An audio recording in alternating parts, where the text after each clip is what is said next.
She posted, "Manifesting a man who actually spoils me," after I refused to buy her a designer bag. I commented, "Hope you get it."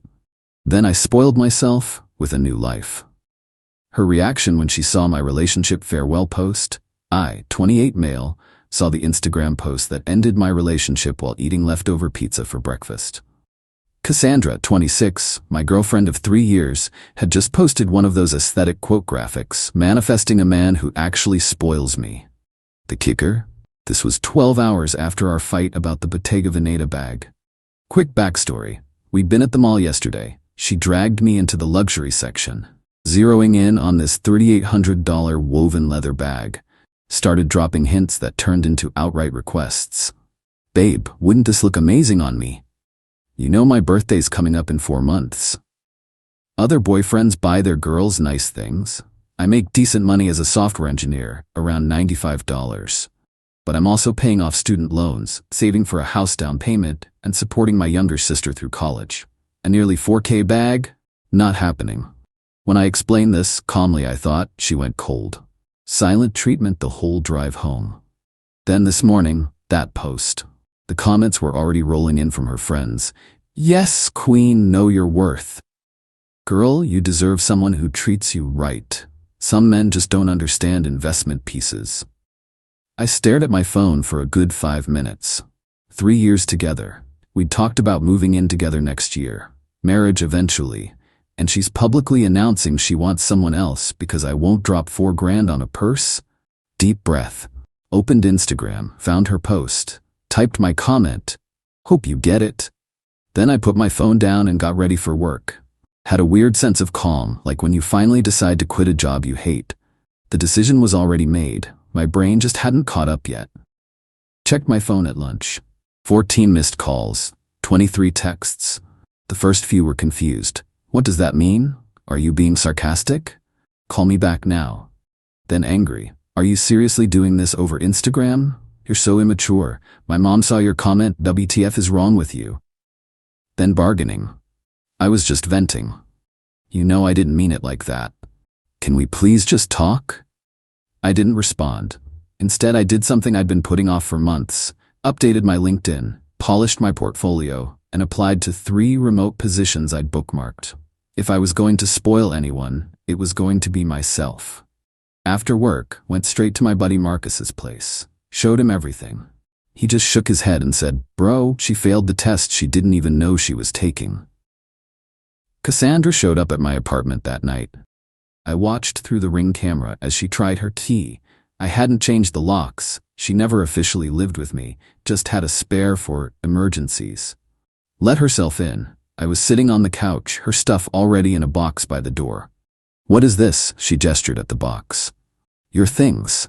Figured you'd want them for your new manifestation journey." "Are you seriously breaking up with me over an Instagram post?" "No," I said. "I'm ending this relationship because you publicly announced you want someone else. The post was just you finally being honest." "It was about the bag, Jake. The stupid bag." "It was about respect, Cassandra. You think I don't want to spoil you? I paid for every date for 3 years. Every birthday, Christmas, Valentine's anniversary, I got you thoughtful gifts. That weekend trip to wine country, the concert tickets you wanted, the jewelry you wear. But because I won't blow $4,000 on a bag while I'm helping my sister avoid student loans, I'm not enough?" She tried tears. "I just wanted to feel special." "You were special. Past tense. Now you're free to manifest whatever you want. You're overreacting. It's just social media." "Cool. Then you won't mind this." I pulled out my phone, went to our relationship status, changed it to single. "Just social media, right?" Her face went from sad to furious in record time. "You're going to regret this. You'll never find someone like me." "That's the goal." She grabbed the box and stormed out, slammed the door so hard my neighbor texted asking if everything was okay. I sat there for a while expecting to feel something. Regret? Sadness? Mostly I just felt relieved, like I'd been carrying a weight I didn't even realize was there. Time to see what spoiling myself actually looked like. Update 1. Thought that would be the end of it.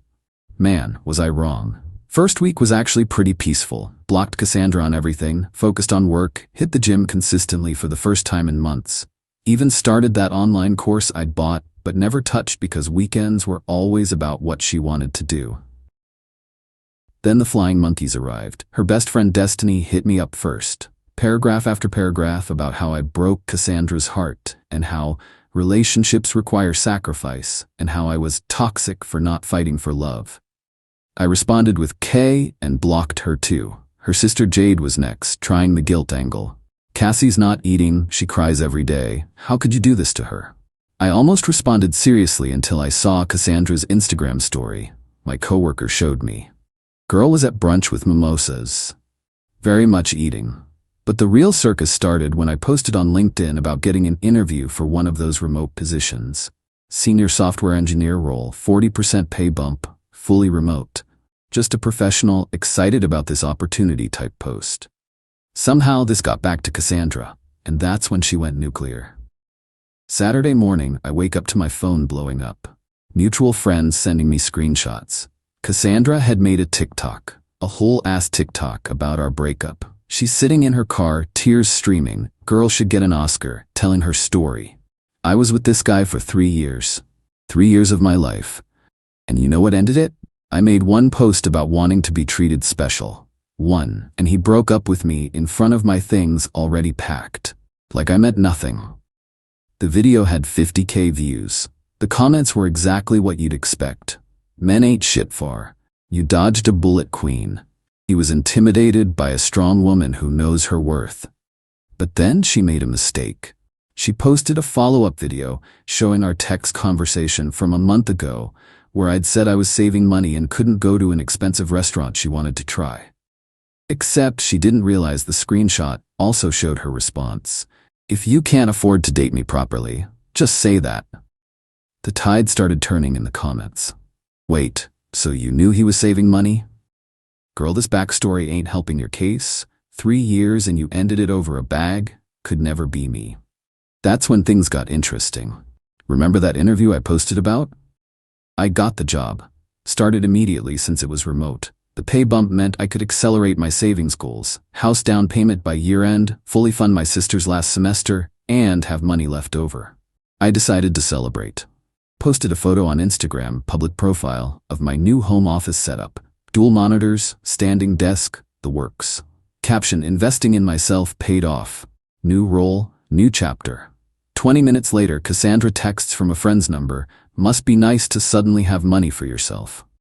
I didn't block this one, just responded, it is, actually, thanks for the manifestation help. That's not what I meant, and you know it. You manifested a man who would spoil you. I manifested a life where I could spoil myself. We both won. You're such an asshole. I loved you. You loved the idea of what I could buy you. There's a difference. She started typing and stopping for like 10 minutes. Finally, I want my watch back. Now this was hilarious because she never gave me a watch. I think she was confusing me with her ex. I just replied, what watch? The one I gave you for Christmas. Cassandra, you gave me a cologne sample set from Macy's for Christmas. It was $25. I still have the receipt you left in the bag. Radio silence after that, but she wasn't done. Oh no. 2 days later, I get a notification that I'm tagged in an Instagram post. It's Cassandra with some dude at a fancy restaurant. Caption, when he actually understands your worth, at Jake Morrison, I hope you're happy now. The guy looked uncomfortable as hell in the photo, like he didn't know he was about to be used as a prop in her manifestation theater. Here's the thing. I was happy. Genuinely, actually happy. New job was amazing. I was sleeping better. Meal prepping instead of eating out constantly. Even reconnected with friends I drifted from because Cassandra always had drama with them. So I commented, I am. Congrats on manifesting what you wanted. She deleted the post within an hour. Marcus sent me a screenshot later. She'd posted and deleted 3 different stories ranting about how I was stalking her by responding to posts she tagged me in and how I was clearly not over her. Meanwhile, I was booking a solo trip to Japan, something I'd wanted to do for years but couldn't because Cassandra only wanted beach vacations where she could take Instagram photos. Life was good, but she had one more card to play and it was a doozy. Update 2. Just got back from Japan. Incredible trip. Hiked Mount Fuji, ate at tiny local spots, took took exactly 0 influencer-style photos. Posted a few landscapes on my story, nothing more. While I was gone, Cassandra apparently had a breakdown. It started when she saw that I'd changed my WhatsApp photo to one from Tokyo. According to our mutual friend Kevin, who remained neutral through all this, she lost it in their group chat. He's in Japan? Japan? We were supposed to go to Japan together. He said he couldn't afford trips. Kevin, absolute legend, responded, "Didn't you always want to go to Turks and Caicos instead?" That's not the point. The point, apparently, was that I was living my life without her, and that didn't fit her narrative of me being devastated and lost without her guidance. When I landed back home, I had 17 missed calls from an unknown number. My sister texted me, "Hey, some girl named Cassandra called Mom looking for you. Said it was an emergency." She called my mother. I called my mom immediately. She was confused but amused. She was crying, saying you won't return her grandmother's necklace. I told her I didn't know anything about jewelry, but that you're an honest person and to handle it through proper channels if there's actually missing property. There was no grandmother's necklace. Cassandra's grandmother was very much alive and lived in Florida. I'd met her once. She spent the whole dinner telling Cassandra she needed to stop acting like a princess and get a real job. But this gave me an idea. I compiled everything. The original Instagram post, her TikToks about our breakup, the texts admitting she knew I was saving money, the false claims about the watch, now the fictional grandmother's necklace, the harassment through multiple numbers, contacting my family. Sent it all to a lawyer friend for advice. He said it was enough for a cease and desist letter, but suggested I document any further contact first. I didn't have to wait long. That weekend, she showed up at my apartment with her new man, the restaurant prop guy, whose name was apparently Dimitri. They were standing outside my building when I got back from the gym. "We need to talk," she announced. "No, we don't. Please leave." Dimitri looked like he wanted to evaporate. Poor guy was clearly just arm candy for whatever scheme she'd cooked up. "I want my things back." "What things? I gave you everything in that box. My grandmother's necklace." "Cassandra, we both know that doesn't exist, just like the watch didn't exist." Dimitri's head snapped toward her. "You said he stole your grandmother's jewelry?" "He did. Tell him, Jake." "Dude," I said to Dimitri, "run. Trust me on this one." Cassandra erupted. "Don't talk to him. This is between us." "There is no us. There's you, harassing me and me, about to call the police." "You wouldn't dare." I pulled out my phone and dialed. "Hi, I'd like to report harassment at building address. My ex-girlfriend who I've asked to leave multiple times is..." They left. Dimitri was already walking away while Cassandra screamed at him to wait. That night, she made her final mistake. She posted on Facebook, boomer move, honestly, in a local "Are We Dating the Same Guy" group.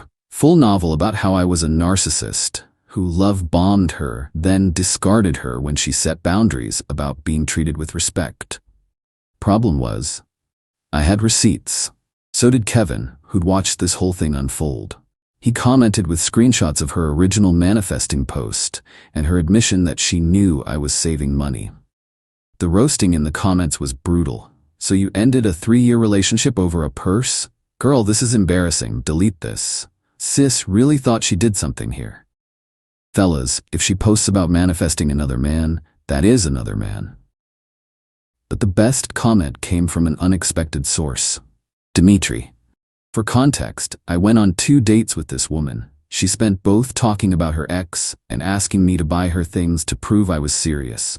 When I said I wanted to get to know her first, she accused me of being just like Jake.